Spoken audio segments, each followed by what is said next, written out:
అందరికీ నమస్కారం.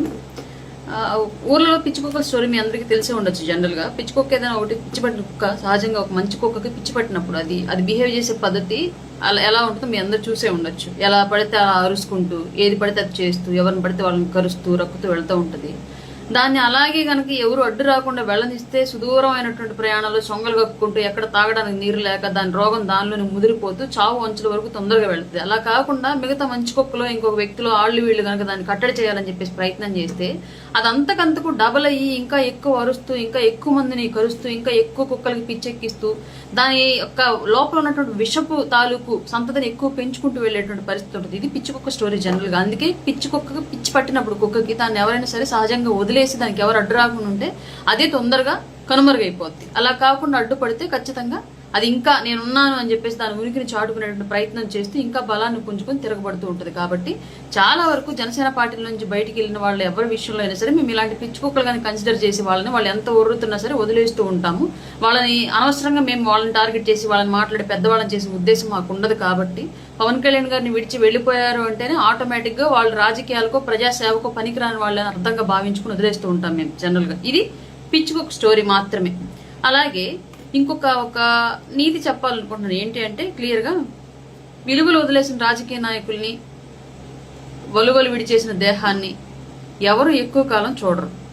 ఫస్ట్ క్యూరియాసిటీతో, ఆ తర్వాత యాంగ్జైటీతో, ఆ తర్వాత అవసరంతో, ఆ తర్వాత మొహం మొత్తేసి పక్కన పెట్టేస్తారు. ఇది జనరల్గా ఉండేటువంటి లక్షణాలు, మనుషులకు లక్షణాలు. మనిషి అయినా సరే, రాజకీయ నాయకులైనా సరే విలువలతో ఉన్నన్ని రోజులు ఎక్కడైనా సరే గౌరవింపబడతారు. ఆ విలువలు కోల్పోతే డబ్బు రావచ్చేమో, పదవులు రావచ్చేమో చెప్పలేం. కానీ కొద్ది రోజుల తర్వాత మాత్రం సమాజం చేదరించుకునే స్థాయికి వీళ్ళదే ఉందిలే అని పక్కన పెట్టేసే స్థాయికి అయితే దిగజారిపోద్ది వాళ్ళ యొక్క పరపతి. ఈ విషయం గుర్తుంచుకోవాలి ప్రతి ఒక్కళ్ళు. ఇక ఈ విషయానికి వస్తే చాలా రోజుల నుంచి చాలా మంది క్వశ్చన్ చేస్తూ ఉన్నారు కొన్ని అంశాలు. మీరెందుకు నేను ఇప్పటివరకు మాట్లాడిన స్టోరీ కానీ ఇప్పుడు మాట్లాడబోయేటువంటి స్టోరీకి సంబంధం లేదు. ఇది మాత్రం మధ్యలో ఫుల్ స్టాప్ ఆర్ కామ పెట్టుకున్న తర్వాత వినండి. కన్నా రజనీ గారి విషయంలో మీరు ఎందుకు స్పందించట్లేదు, ఆవిడ ఇష్టం వచ్చినట్టుగా మాట్లాడుతుంది కదా, మీరు ఎందుకు మాట్లాడరని చెప్పేసి నన్ను చాలా మంది క్వశ్చన్ చేశారు. నేను అన్న ఆన్సర్ ఒకటే, ఆవిడ ఏదో పాత ఎంచుకుంది, ఆవిడ దారిలో ఆవిడ పోనివ్వండి, మనం ఎందుకు అడ్డుపడతాం ఆమె దారికి. మనం అడ్డుపడితే ఆగే వ్యక్తి అయితే పార్టీలోనే ఉండేది. పార్టీని దాటి వెళ్ళిపోయి పార్టీ లైన్ మీరేసి మాట్లాడుతూ ఉంది కాబట్టి ఆవిడ గురించి ఎక్కువ ప్రస్తావించడం అనవసరం కదా. ఆవిడ వ్యక్తిగత జీవితం, ఆవిడ రాజకీయ జీవితం మనకి ఎందుకు కదా, అనవసరం కదా అని చెప్పేసి నేను వదిలేసి ఇదే ఆన్సర్ చెప్పాను. నాతో మాట్లాడి చాలా మందికి తెలుసు ఈ విషయం. పెద్ద దగ్గర నుంచి చిన్న దగ్గర వరకు అందరికి ఇదే ఆన్సర్ ఇచ్చాను నేను. కానీ ఇప్పుడు ఎందుకు మాట్లాడాల్సి వస్తుందంటే, రాజకీయంగా విమర్శలు చేయొచ్చు, దానికి ఒక లిమిట్స్ ఉంటాయి. సరే లిమిట్లెస్గా అయినా సరే రాజకీయ విమర్శలు చేయొచ్చు. కానీ వ్యక్తిగత జీవితాల్లోకి వెళ్ళి విమర్శ చేయడం, ఎదుటి వ్యక్తి ఇబ్బందుల్లోనూ ఆపదలోనూ ఉన్నప్పుడు దాన్ని కూడా వెటకారంగా మార్చుకొని, దాన్ని కూడా అవకాశంగా మార్చుకొని చేయడం అనేది నిజంగానే నాకు అంత టాలరేట్ చేసినటువంటి అంశంగా అనిపించలేదు. కాబట్టి డెఫినెట్గా స్పందించాలనిపించింది. అందుకే ఇప్పుడు మాట్లాడుతూ ఉన్నాను.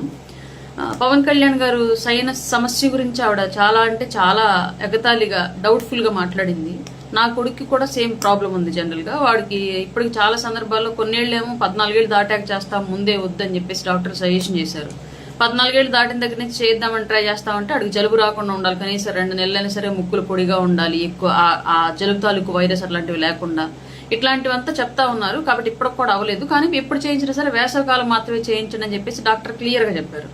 అంటే దాని అర్థం ఏంటి అంటే, చలికాలము వర్షాకాలము అట్లా అయితే ఏదో స్నీజింగ్, ఎలర్జీ తాలూకు లక్షణాలు వస్తూ ఉంటాయి. కాబట్టి సహజంగా ఫ్రీక్వెంట్గా మారుతున్నటువంటి వాతావరణంలో పెరుగుతున్నటువంటి వైరస్ వాటి వల్ల సర్జరీ చేసినా సరే అంత సక్సెస్ఫుల్గా దాని రిజల్ట్ ఉండదు. వేసవకాలం అయితే పర్ఫెక్ట్గా ఉండిద్ది అన్న ఉద్దేశంతో చేస్తూ ఉంటారు. అందుమూలంగాను అండ్ పవన్ కళ్యాణ్ గారు ఎప్పుడు మాక్సిమం ఏసీలో ఉంటారు కాబట్టి ఆయనకి ఆ సమస్య తీవ్రతరం అవుతూ ఉండల్లా ఎమర్జెన్సీగా అది చేసేసి ఉండొచ్చు. పెద్ద మ్యాటరే కాదు అసలు, చెప్పుకోవాలి. దాన్ని కూడా నెగిటివ్గా చూడాల్సిన అంశం అయితే కాదు. ఎందుకంటే పవన్ కళ్యాణ్ గారికి ఏమి జగన్ గారికి ఉన్నట్టు 38 కేసులు లేవు. కోర్టు వాయిదా వచ్చినప్పుడల్లా మెడం మిడికింది, నడుము మిడికింది అని చెప్పేసి కూర్చోడానికి ఇంట్లో. పవన్ కళ్యాణ్ గారికి అట్లాంటి ఇబ్బందులు ఏమి లేవు. కాబట్టి ఆయన ఆరోగ్యం మీద వంక పెట్టేసి బయట సమాజం నుంచి ఏమైనా తప్పించుకోవాల్సిన అవసరం అయితే ఆయనకి లేదు పవన్ కళ్యాణ్ గారికి. సో ఈవిడ ఆ విషయాన్ని అట్లా తప్పుగా మాట్లాడకుండా ఉండాల్సింది జనరల్గా. ఇప్పుడు రజనీ గారి విషయంలో చాలా మంది, ఆవిడ కొన్ని ఇంటర్వ్యూలు చూసాను, చాలా మంది నమ్మిన విషయం కూడా, కానీ అవి అబద్ధాలని కొన్ని చెప్తాను. ఆవిడ యొక్క నైతికత ఏ పార్టీది అనేది మీకు ఎగ్జాంపుల్ చెప్తా. పవన్ కళ్యాణ్ గారు ఆమెను పిలిచి ఆమె పార్టీ అధికార ప్రతినిధిగా ఉండి నా పార్టీ కోసం పనిచేయమని చెప్పేసి చెప్పాడని చెప్తోంది కదా, అది పచ్చి అబద్ధం. ఎందుకంటే దానికి సాక్ష్యం నేనే. ఈవిడ పార్టీలో ఫస్ట్ నాగబాబు గారిని కలిపేయడానికి తీసుకెళ్లేటప్పుడు ఈవిడ గురించి నాకు డీటెయిల్స్ అవన్నీ పెట్టి, చూసావా ఎప్పుడన్నా వీడియోలు కొన్ని ఉన్నాయి చూడు, నాగబాబు గారికి పరిచయం చేయడానికి తీసుకెళ్తున్నాం ఈవిడ అని చెప్పేసి నాకే చెప్పారు. ఈవిడ తీసుకెళ్లి పార్టీకి గాలికి పోయే కంపెనీ తీసుకొచ్చి కాలికి తగిలించింది ఎవరయ్యా అంటే కటార శ్రీనివాస్ గారు, నల్లని శ్రీనివాస్ గారు. వీళ్ళిద్దరికి ఎవరు పరిచయం చేశారయ్యా అంటే డాక్టర్ శ్రవంత్ గారు పరిచయం చేసిన తర్వాత కటార శ్రీనివాసరావు గారు, నల్లని శ్రీనివాస్ గారు తీసుకెళ్లి నాగబాబు గారికి పరిచయం చేస్తే నాగబాబు గారు కొన్ని ఆవిడకి సంబంధించిన మాట్లాడిన వీడియోలు చూసి, ఆ తర్వాత నాగబాబు గారే పవన్ కళ్యాణ్ గారిని కన్విన్స్ చేసి అపాయింట్మెంట్ ఏర్పాటు చేసి ఆవిడని కల్పిస్తే ఆవిడ ఆహా ఓహో అని చెప్పినటువంటి మాటలన్నింటినీ పవన్ కళ్యాణ్ గారు నమ్మి ఫస్ట్ కలిసిన రోజే మెడలో కండువా వేసి అధికార ప్రతినిధి హోదా ఆమెకి ఇచ్చారు సార్. అంతే తప్ప ఈవిడ ముందుగా చూడడం, ఈవిడ పార్టీలోకి పిలిపించడం, ఈవిడ సహాయ సహకారాలు లేకపోతే పార్టీని నేను నడపలేనని చెప్పేసి పవన్ కళ్యాణ్ గారు ఫీల్ అవ్వడం, ఇవన్నీ కూడా అన్ని ఫ్యాబ్రికేటెడ్ స్టోరీలు. ఇవన్నీ ఆమె కట్టుకథలు కల్పించి చెప్తా ఉంది మీడియా ముందు. ఇంకొకటి, పార్టీకి ఆమె అధికార ప్రతినిధి ఇచ్చిన తర్వాత మా జిల్లాలో ఒక క్యాస్ట్ నాయకుడికి సంబంధించినటువంటి ఒక పుట్టినరోజు కార్యక్రమంలో మేము కలుసుకున్నప్పుడు నేను పక్కనే ఉండగా ఒక మీడియా ఛానల్తో ఆమె పెద్ద బ్లండరు స్టేట్మెంట్ అన్నారు. అది ఇంకా అది వింటూ ఇప్పుడైనా సరే కోపం వచ్చేంత బ్లండర్ స్టేట్మెంట్ ఒకటి మీడియా ముందు పాస్ చేసింది. మహిళలకు సంబంధించి, పురుషులకు సంబంధించి, కులాలకు సంబంధించి ఒక స్టేట్మెంట్ ఎంత చండాల నికృష్టంగా పాస్ చేసినా అంత చండాల నికృష్టంగా పాస్ చేసింది ఆ స్టేట్మెంట్. నేను పక్కనే ఉన్నాను. ఆ స్టేట్మెంట్ వింటతో ఒక్కసారిగా నాకు ఒళ్ళంతా జల్దరించి చెమట్లు పట్టేసి నాకు అమ్మో ఏంది ఇట్లా మాట్లాడింది, ఇంత దారుణమైన స్టేట్మెంట్ అని చెప్పేసి భయపడిపోయి నేను ఆ మీడియా రిపోర్టర్ని పక్కకు రాగానే బద్దలాడుకుని, ఆయన ఇది బయట టెలికాస్ట్ చేయమాక, లైవ్ కాదు కదా. లైవ్ కాదు మేడం అన్నాడు. దయచేసి టెలికాస్ట్ చేయమాక ఈ బయట, నేను పార్టీ యాప్స్కి చెప్తాను, ఇది కొంచెం కట్ చేసి మీరు చేయొద్దు అని చెప్పేసి నేను వాళ్ళని బద్దలాడుకుని వెంటనే నేను పార్టీ యాప్స్లో ఉన్నటువంటి శ్యామ్ గారికి కాల్ చేసి, శ్యామ్ గారు మేము ఇట్లా ఈ బర్త్డే ఫంక్షన్కి వచ్చామండి, మీడియా ఉంది ఈవిడ ఈ వర్డ్స్ యూజ్ చేశారు, దయచేసి మళ్ళీ నేను చెప్తే ఆపుతారో లేదు ఛానల్ వాళ్ళకి కొంచెం మసాలా ఉంటే ఎక్కువ వ్యూస్ వెళ్తాయి అని చెప్పేసి టెలికాస్ట్ చేస్తారేమో, మీరు కూడా చెప్పి ఆపండి అని చెప్పేసి చెప్తే శ్యామ్ గారు ఏం చేశారంటే టెలికాస్ట్ అవ్వనీయకుండా ఆపటంతో పాటు ఆ బయట తీసుకొని పవన్ కళ్యాణ్ గారికి చూయించారు. పవన్ కళ్యాణ్ గారికి చూయించడంతో ఆ బయట గురించి చూయించడము, అదే టైంలో కేతన్ రెడ్డి వినోద్ రెడ్డిని పార్టీ నుంచి బయటికి పంపించిన సందర్భంలో ఈవిడ కొన్ని డిబేట్లు అటెండ్ అవుతూ కేతన్ రెడ్డి వినోద్ రెడ్డి గారిని భుజాన వేసుకుని మోసిందనమాట. మోస్తే ఆ రెండు సందర్భాలను బేస్ చేసుకుని మాకు ఒక అధికార ప్రతినిధి మీటింగ్ కండక్ట్ చేస్తే అందులో మేము ఈ రోజు పార్టీలో ఉన్నటువంటి మినిస్టర్లు, ఎమ్మెల్యేలు కూడా ఆ రోజు అధికార ప్రతినిధుల మీటింగ్ లో ఉన్నారు. దాదాపు దగ్గర 24 మంది ఉన్నాం మేము ఆ రోజు. బయటికి వెళ్ళి కొబ్బరివాడ కత్తి కూడా అదే మీటింగ్ లో ఉంది. 23 మంది దాకా ఉంటే మేము ఆ రోజు క్లియర్లీ పవన్ కళ్యాణ్ గారు చాలా అంటే చాలా క్లియర్ గా చెప్పారు, ఈ మాటలు ఎలా మాట్లాడతావు, నువ్వు చదువుకున్న వ్యక్తివి కదా, ఆడపిల్లవు కదా, సాటి మహిళలను వాళ్ళ అవమానపరిచేలాగా మాట్లాడచ్చా, నీకు ఇదేనా నేర్పించింది, నీ చదువు నీకు ఇదేనా నేర్పించింది, నువ్వేదో ఉన్నతమైనటువంటి భావజాలంతో ఉంటావు, చదువుకున్న వ్యక్తివి, ఎంతో పార్టీ కోసం ఎంతో ఉపయోగపడతావు అని చెప్పేసి నేను నీకు ఈ అధికార ప్రతినిధి హోదా ఇస్తే అనతి కాలంలో నువ్వు తెచ్చినటువంటి చెడ్డ పేరు ఇదా పార్టీకి, ఇది బయటికి కనుక రిలీజ్ అయ్యింటే ఏమై ఉండేదని చెప్పేసి పవన్ కళ్యాణ్ గారు ఆవిడని అరవడం జరిగింది. ఆ వెంటనే నన్ను కూడా ఒక విషయం మీద అరవడం జరిగింది. ఏ విషయం అంటే అరవటం కాదు, అది నా మీద జరిగిన విషయం. ఇది మీడియా కానీ ఎక్కడ ప్రచారం అవ్వలేదు. ఇది పార్టీ కార్యక్రమంలో మేము ఒక ఇంటర్నల్ గా పెట్టుకున్నటువంటి ఒక మీటింగ్ లో నేను ఒక వర్డ్ యూజ్ చేశాను. పార్టీలో పవన్ కళ్యాణ్ గారు ఎవరిని నమ్మి టికెట్ ఇచ్చినా గెలిపించాల్సిన బాధ్యత మనది అని చెప్పేసి ఒక వర్డ్ యూజ్ చేసి నేను ఆ మీటింగ్ లో మాట్లాడితే, అప్పుడు ఆ నియోజకవర్గంలో చాలా మంది ఇన్ఛార్జీలు ఉండేవాడు, ఆవిడ కూడా పత్తం చేస్తా, ఒకళ్ళు పిలిస్తే వెళ్ళి మీటింగ్ మాట్లాడిన ఆ చిన్న వర్డ్ మిస్టేక్ ని ఇంకొకరు తీసుకెళ్లి కంప్లైంట్ పెట్టారు పార్టీ ఆఫీస్ లో. దాన్ని ఆ రోజు పవన్ కళ్యాణ్ గారు నన్ను అడిగారు, ఇలా అన్నావు అనువరుణ అని. అన్నాను సార్ అన్నాను.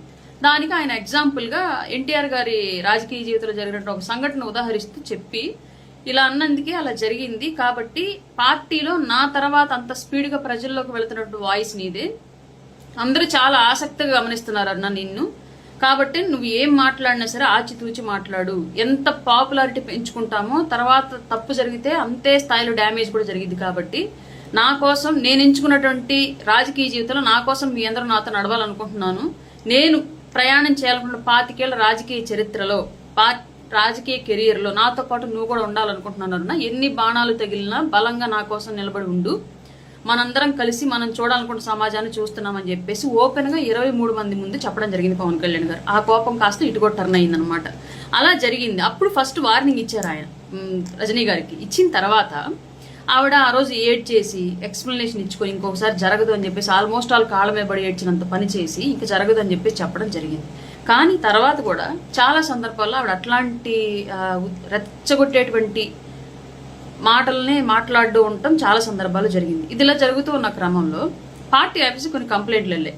పేటీఎం ఎలా అయితే వైసీపీ కార్యకర్తలని నేర ప్రవృత్తి వైపు, మహిళల్ని జుగుప్సాకరంగా మాట్లాడేటువంటి పోస్టులు పెట్టేటువంటి విధానం వైపు మళ్లించిందో, వాళ్ళ భవిష్యత్తుని ఏ విధంగా తప్పు వైపు మళ్లించిందో పేటీఎం ఈ జగన్మోహన్ రెడ్డి స్టార్ట్ చేసిన తర్వాత సోషల్ మీడియా వింగ్, అలాగే ఈవిడ కెరీర్ ని జనసేనలో ఆమె యొక్క ఫోన్ పే కొంతవరకు అడ్డుకట్ట వేసిందని చెప్పి అయితే చెప్తాను. ఎందుకంటే ఎవరైనా ఈవిడ మాట్లాడే మీడియా ముందు మాట్లాడే మాటలు ఆహా ఊహా అని నమ్మి ఇవి నిజంగా నిస్వార్థంగా సేవ చేసేటువంటి జన సైనికురాలు కావాలని చెప్పేసి నమ్మేసి జనసేన కార్యకర్తలు ఎవరైనా ఇబ్బందుల్లో ఉండి కాల్ చేస్తే ఫస్ట్ డబ్బులు కొట్టండి, తర్వాత మీ సమస్య పెట్టండి, తర్వాత విని నేను కన్సల్ట్ అవ్వాలంటే అవుతా, లేదంటే లేదు. ఈ వెర్షన్ చాలా వరకు నడిచి ఈవిడ ప్రాపర్గా రెస్పాండ్ అవ్వక కొన్ని కేసులు తీసుకొని వాటిని కూడా వాదించక వాళ్ళ దగ్గర తీసుకున్నటువంటి ఎక్కువ మొత్తంలో ఉన్న డబ్బు తిరిగి ఇవ్వక నంబర్ ఆఫ్ కంప్లైంట్లు పార్టీ ఆఫీస్కి వెళ్ళాయి. ఈ విషయం మీద ఎలా ఏంటా అని పార్టీ ఆఫీస్ మదన పడుతూ ఉన్న టైంలో ఎలక్షన్ అయిపోయింది, మనం గెలిచాం, ఇదంతా జరిగిపోయిన తర్వాత తిరుపతిలో పవన్ కళ్యాణ్ గారు సనాతన సభ పెట్టారు. మీ అందరికీ తెలిసే ఉండొచ్చు. సనాతన సభ గురించి ఆ రోజు అండ్ ఆ తర్వాత రోజు డిబేట్లు కండక్ట్ అయ్యాయి. డిబేట్లు కండక్ట్ అవుతున్న టైంలో ఒక ఛానల్లో ఈవిడ కూర్చొని ఒక అతిపెద్ద స్టేట్మెంట్ని కూటమిలో ఉన్నటువంటి ఒక పార్టీ మీద పాస్ చేసింది. పాస్ చేయడంతో వాళ్ళు బిత్తరపోయి ఇంకా పార్టీ ఆఫీస్కి కంప్లైంట్ పెట్టారు. ఏంటి మీ అధికార ప్రతినిధి ఇట్లాంటి స్టేట్మెంట్ ఇచ్చింది మా పార్టీ గురించి, ఇది మీ స్టాండా మీ పార్టీ స్టాండా, ఏం మాటలు ఈ మాటలు అని చెప్పేసి పార్టీ ఆఫీస్ వాళ్ళని మెయిల్ పెట్టి మరీ అడిగారు. వాళ్ళకి పార్టీ ఆఫీస్ వాళ్ళు కూడా ఇంకా ఆన్సర్ చెప్పడానికి లేని పరిస్థితి, ఆ బిట్ కట్ చేసి పెట్టారు. ఆవిడ కంప్లీట్ ఆ లింక్ మొత్తం కట్ చేసి పార్టీ ఆఫీస్కి పెట్టారు.